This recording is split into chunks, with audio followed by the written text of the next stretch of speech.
ಕರ್ನಾಟಕ ಅಗ್ರವಾರ್ತೆಯಲ್ಲಿ ಈಗ political exclusive ಆದಂತಹ ಒಂದು ಸುದ್ದಿ ಇದೆ. ಇದು ಕಾಂಗ್ರೆಸ್ ಪಾಳೆಯದಲ್ಲಿ ಏನಾಗ್ತಾ ಇದೆ ಅನ್ನೋದರ ಸಂಬಂಧಪಟ್ಟಂತೆ ದೆಹಲಿಯಲ್ಲಿ ಕರ್ನಾಟಕ ಕಾಂಗ್ರೆಸ್ನ ಲೋಕ ಸಮರಕ್ಕೆ ತಾಲೀಮು ಜೋರಾಗಿದೆ. ಕರ್ನಾಟಕದ ಸಚಿವರುಗಳ ಜೊತೆ ಹೈಕಮಾಂಡ್ನಿಂದ ಮೀಟಿಂಗ್. ಎಐಸಿಸಿ ಅಧ್ಯಕ್ಷರ ಈ ಸಭೆಗೆ ಹಾಜರಾಗಿದ್ದಾರೆ ರಾಜ್ಯದ 28 ಸಚಿವರುಗಳು. ಚುನಾವಣೆ ಉಸ್ತುವಾರಿ ಕೊಟ್ಟಂತಹ ಸಚಿವರುಗಳು ಈ ಎಲ್ಲ ಕೋಆರ್ಡಿನೇಟರ್ಗಳ ಜೊತೆ 28 ಸಚಿವರುಗಳ ಜೊತೆ ಹೈಕಮಾಂಡ್ ಈಗ ಸಭೆಯನ್ನ ನಡೆಸೋದಕ್ಕೆ ಮುಂದಾಗಿದ್ದು ತಮ್ಮ ಜಿಲ್ಲೆಯ ಸಂಭಾವ್ಯ ಅಭ್ಯರ್ಥಿಗಳ ಪಟ್ಟಿ ಮಾಡಿಕೊಂಡಿದ್ದಾರೆ ಈ ಸಚಿವರು. ಚುನಾವಣಾ ಉಸ್ತುವಾರಿ ಸಚಿವರ ಪಟ್ಟಿಯ ಮೇಲೆ ಈ ಸಭೆಯಲ್ಲಿ ಚರ್ಚೆಯಾಗೋ ಸಾಧ್ಯತೆ. ಅಂದ್ರೆ ಈ ಬಾರಿ ಕಾಂಗ್ರೆಸ್ನಲ್ಲಿ ಅಭ್ಯರ್ಥಿಗಳ ಕೊರತೆ ಇದೆ. ಹಾಗಾಗಿ 11 ಸಚಿವರನ್ನೇ ಲೋಕಸಭೆ ಅಖಾಡಕ್ಕಿಳಿಸುವಂತಹ ಪ್ಲಾನ್ ಹೈಕಮಾಂಡ್ ಅದು. ಇವತ್ತಿನ ಸಭೆಯಲ್ಲೇ ಸಚಿವರ ಸ್ಪರ್ಧೆ ಬಗ್ಗೆ ಒಂದು ಸ್ಪಷ್ಟನೆ ಸಿಗುವಂತಹ ಸಾಧ್ಯತೆ ಇದೆ. ಕಳೆದ ಹಲವು ದಿನಗಳಿಂದಲೂ ಕೂಡ ಇದು ಚರ್ಚೆ ಆಗ್ತಾ ಇದೆ. ಕಾಂಗ್ರೆಸ್ನಲ್ಲಿ ಕೆಲವೊಂದಷ್ಟು ಕ್ಷೇತ್ರಗಳಲ್ಲಿ ಲೋಕಸಭೆ ಚುನಾವಣೆಗಾಗಿ ಸಚಿವರನ್ನೇ ಅಖಾಡಕ್ಕಿಳಿಸೋದ್ರ ಬಗ್ಗೆ ಚರ್ಚೆ ಆಗ್ತಾ ಇದೆ ಅಂತ, ಅದರ ಬಗ್ಗೆ ಒಂದಷ್ಟು ಸ್ಪಷ್ಟನೆ ಇವತ್ತೇ ಸಿಗಬಹುದು ಅಂತ ಹೇಳಲಾಗ್ತಾ ಇದೆ. ಹೈಕಮಾಂಡ್ ಮುಂದೆಯೂ ಕೂಡ ಡಿಸಿಎಂ ದಂಗಲ್ ಪ್ರತಿಧ್ವನಿಸುತ್ತಾ ತ್ರಿವಳಿ ಡಿಸಿಎಂ ಬಗ್ಗೆ ಈಗ ರಾಜ್ಯದಲ್ಲಿ ಏನು ಬಹಳ ದೊಡ್ಡ ಮಟ್ಟದಲ್ಲಿ ಚರ್ಚೆ ಆಗ್ತಾ ಇದೆ. ಕೆಲವರು ಅದು ಅಪ್ರಸ್ತುತ ಅಂತ ಹೇಳ್ತಾ ಇದ್ದಾರೆ. ಇನ್ನು ಕೆಲವರು ಲೋಕಸಭೆ ಚುನಾವಣೆಯ ದೃಷ್ಟಿಯಿಂದ 3 ಡಿಸಿಎಂಗಳ ಆಯ್ಕೆ ಆಗಬೇಕು ಅನ್ನುವಂತಹ ಪಟ್ಟನ್ನ ಮುಂದೆ ಇಡ್ತಾ ಇದ್ದಾರೆ.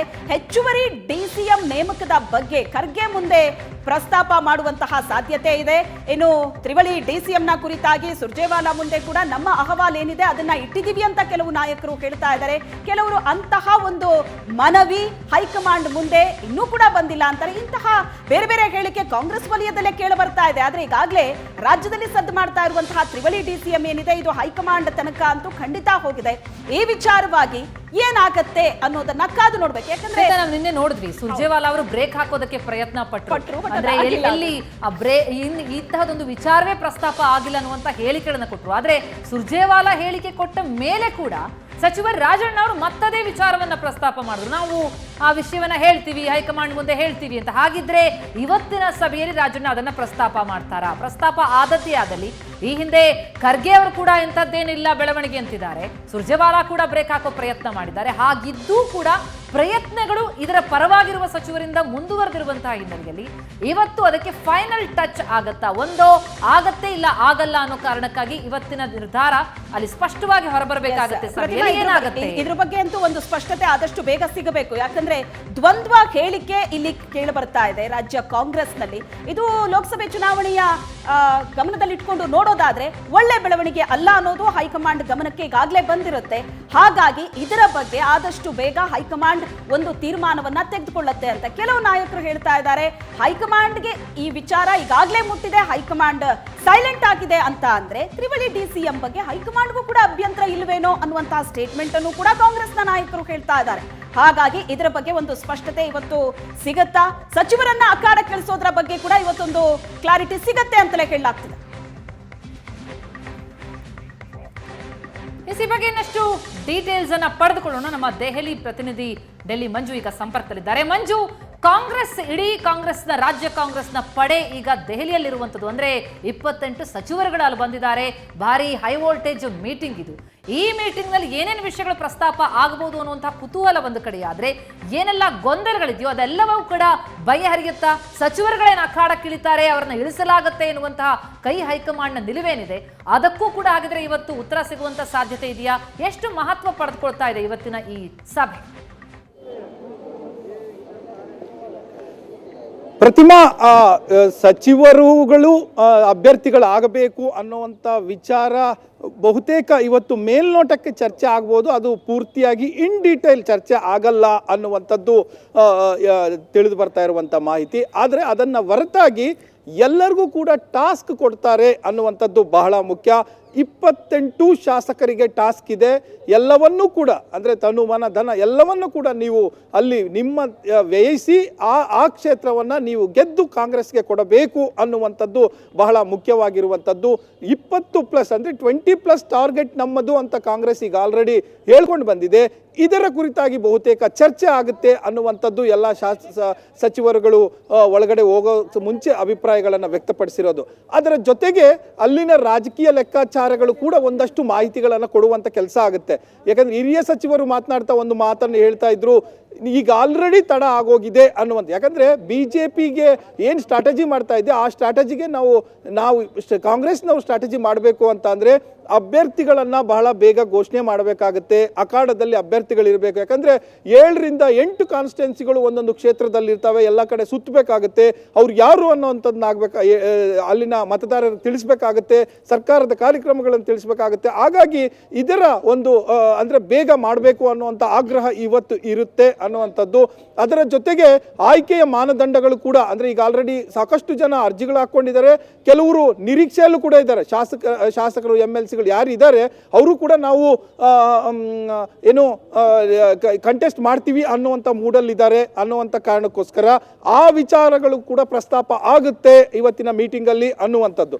ಸೊ ಈ ನಿಟ್ಟಿನಲ್ಲಿ ಇವತ್ತು ಎಲ್ಲ ವಿಚಾರಗಳನ್ನ ಕೇಳಿಕೊಂಡು ಬಹುತೇಕ ಟಾಸ್ಕ್ ಅನ್ನ ಎಲ್ಲ 28 ಕ್ಷೇತ್ರದ ಇವರಿಗೆ ಮಂತ್ರಿಗಳಿಗೆ ಟಾಸ್ಕ್ ಕೊಡುವಂತ ಸಿದ್ಧತೆಯಲ್ಲಿ ಹೈಕಮಾಂಡ್ ನಡೆಸಿದೆ.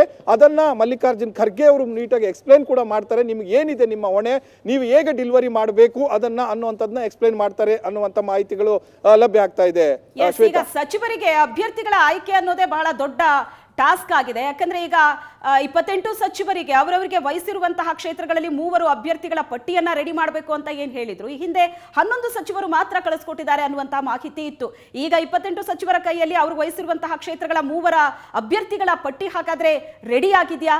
ಸಚಿವರಿಗೆ ಕಣಕ್ಕಿಳಿಸೋದ್ರ ಬಗ್ಗೆ ಮಾತು ಬಂದಾಗ್ಲೆಲ್ಲೂ ಎಲ್ಲ ಸಂದರ್ಭದಲ್ಲೂ ಕೂಡ ಸಚಿವರಿಗೆ ಮನಸ್ಸಿಲ್ಲ, ಲೋಕಸಭೆ ಅಖಾಡಕ್ಕೆ ಇಳಿಯೋದಕ್ಕೆ ಸಚಿವರಿಗೆ ಮನಸ್ಸಿಲ್ಲ ಅನ್ನುವಂತ ಮಾತೆ ಕೇಳಿ ಬಂದಿತ್ತು. ಈಗ ಒಂದು ವೇಳೆ ಹೈಕಮಾಂಡ್ ಕಟ್ಟುನಿಟ್ಟಾಗಿ ಹೇಳಿದ್ರೆ ಅವರು ಅಖಾಡಕ್ಕೆ ಇಳಿಲೇಬೇಕಾಗತ್ತೆ ಸಚಿವಗಿರಿಯನ್ನ ಬಿಟ್ಟು. ಇದರ ಬಗ್ಗೆ ಯಾವ ರೀತಿಯಾದಂತಹ ಮಾಹಿತಿ ಸಿಗ್ತಾ ಇದೆ? ಸಚಿವರು ಒಲವು ತೋರ್ತಿದ್ದಾರಾ? ಅದೇ ಕೆಲವು ಸಚಿವರು ಆ ರೀತಿ ತೋರ್ತಿಲ್ಲ, ಕೆಲವರು ಓಪನ್ ಆಗಿ ರಾಜಣ್ಣ ಅಂತವರು ಕೆಲವರು ಹೇಳ್ಕೊಂಡಿದ್ದಾರೆ ಅವಕಾಶ ಸಿಕ್ಕಿದ್ರೆ ಹೈಕಮಾಂಡ್ ಹೇಳಿದ್ರೆ ಅನ್ನುವಂಥದ್ದು. ಬಟ್ ಹೈಕಮಾಂಡ್ ಹೇಳಿದಾಗ ಎಲ್ಲರೂ ಕೂಡ ಮಾಡಬೇಕು, ಇದಕ್ಕೆ ನಾವು ಸಿದ್ಧ ಅನ್ನುವಂಥ ಒಂದು ಲೈನ್ ಇದಕ್ಕೆ ಸ್ಟಿಕ್ ಆನ್ ಆಗಿರುವಂಥದ್ದು ಎಲ್ಲ ಸಚಿವರು ಕೂಡ ಇದ್ದಾರೆ. ಆದರೆ ಯಾರನ್ನ ಇಳಿಸ್ಬೇಕು ಅನ್ನುವಂಥದ್ದು ಬಂದಾಗ ಅದು ಪುನಃ ಚರ್ಚೆ ಆಗುತ್ತೆ. ಅದು ಆ ಚರ್ಚೆ ಬೇಗ ನಡೆದು ತೀರ್ಮಾನ ಬೇಗ ಆಗಬೇಕು ಅನ್ನುವಂಥದ್ದು. ಅದರ ಜೊತೆಗೆ ಈಗ ಆಲ್ರೆಡಿ ಕಾಂಗ್ರೆಸ್ನ ಹಿರಿಯ ನಾಯಕರುಗಳು ಹೇಳ್ಕೊಳ್ಳುವ ರೀತಿಯಲ್ಲಿ 20 ಜನಕ್ಕೆ ಅಂದರೆ 20+ ಕಾನ್ಸ್ಟಿಟ್ಯೂನ್ಸಿ ನಾವೇನು ಗೆಲ್ತೀವಿ, ಆಲ್ರೆಡಿ 15 ಕಾನ್ಸ್ಟಿಟ್ಯೂನ್ಸಿಯಲ್ಲಿ ನಾವು ಬಹಳ ಟೈಟ್ ಆಗಿದ್ದೇವೆ ಅನ್ನುವಂಥದ್ದು. ಈ ಎಲ್ಲಿ ಮತ್ತು ಅಭ್ಯರ್ಥಿಗಳು ಕೂಡ ಒಂದು ಹಂತದಲ್ಲಿ ಫೈನಲ್ ಆಗಿದ್ದಾರೆ.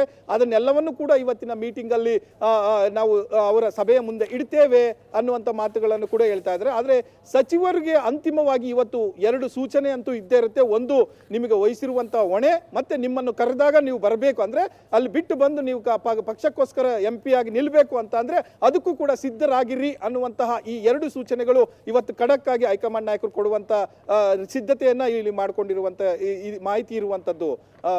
ಶ್ವೇತಾ.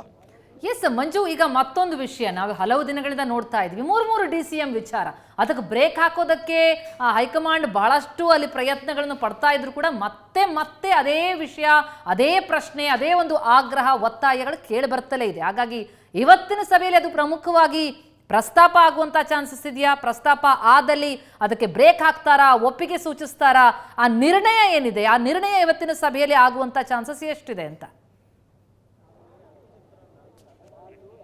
ಈ ನಿರ್ಣಯವನ್ನ ಯಾರು ಆಕಾಂಕ್ಷಿಗಳಿದ್ದಾರೆ ಅವರು ಅದನ್ನು ಜೀವಂತವಾಗಿ ಇಟ್ಟಿರ್ತಾರೆ ಮತ್ತು ಅದಕ್ಕೆ ಸ್ಟಿಕ್ ಆನ್ ಆಗಿರ್ತೇವೆ ಅಂತ ಮಾಧ್ಯಮಗಳ ಮುಂದೆಯೂ ಕೂಡ ಹೇಳಿದರೆ. ಇವತ್ತು ರಾಜಣ್ಣ ಅವರು ಕೂಡ ನಾನು ಏನು ಸ್ಟೇಟ್ಮೆಂಟ್ ಅನ್ನು ಕೊಟ್ಟಿದ್ದೀನಿ ಅದಕ್ಕೆ ಸ್ಟ್ಯಾಂಡ್ ಬೈ ನಾನಿದ್ದೇನೆ, ಆದರೆ ಅನ್ನುವಂಥದ್ದು ಈ ಹೈಕಮಾಂಡ್ ನಾಯಕರು ನಿನ್ನೆ ಮಲ್ಲಿಕಾರ್ಜುನ್ ಖರ್ಗೆ ಅವರು ಒಂದು ಮಾತು ಹೇಳಿದ್ದಾರೆ, ಅವರ ಮಾತಿಗೆ ನಾವು ಬೈಂಡಿಂಗ್ ಆಗಿರ್ತೇವೆ ಅನ್ನುವಂಥದ್ದು. ಬಹುತೇಕ ಈ ಹಿರಿಯ ಸಚಿವರುಗಳ ಜೊತೆ ಮಾತನಾಡಿದಂಥ ಸಂದರ್ಭದಲ್ಲೂ ಕೂಡ ಅವರ ಅಭಿಪ್ರಾಯವನ್ನ ವ್ಯಕ್ತಪಡಿಸಲಿಕ್ಕೆ ನಮಗೆ ದಾರಿ ಇದೆ, ಹೇಳ್ತೇವೆ. ಆದರೆ ಇವತ್ತು ಅಲ್ಲದೆ ಹೋಗ್ಬೋದು ಅಥವಾ ಈ ಕ್ಷಣಕ್ಕೆ ಅಲ್ಲದೆ ಹೋಗ್ಬೋದು, ಮುಂದಾದರೂ ಕೂಡ ನಮಗೆ ಈ ವ್ಯವಸ್ಥೆಯನ್ನು ಕಲ್ಪಿಸಬೇಕಾಗುತ್ತೆ. ಯಾಕಂದ್ರೆ ಎಲ್ಲ ಸಮುದಾಯಗಳು ಸೇರಿ ಕಾಂಗ್ರೆಸ್ ಅನ್ನ ಅಧಿಕಾರಕ್ಕೆ ತಂದಿರುವಂತದ್ದು 1-2 ಸಮುದಾಯಗಳಲ್ಲ. ಈಗ ಅಧಿಕಾರ ಹಂಚಿಕೆ ಸಂದರ್ಭ ಬಂದಾಗಲೂ ಕೂಡ ಎಲ್ಲ ಸಮುದಾಯಗಳಿಗೂ ಕೂಡ ಅಧಿಕಾರ ಕಲ್ಪಿಸಬೇಕು.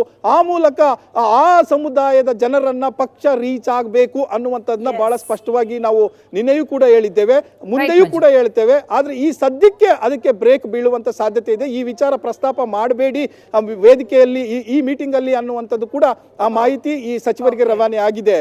ಶ್ವೇತಾ, ಥ್ಯಾಂಕ್ ಯು ಮಂಜುನಾಥ್, ನಿಮ್ಮೆಲ್ಲ ಡೀಟೇಲ್ಸ್.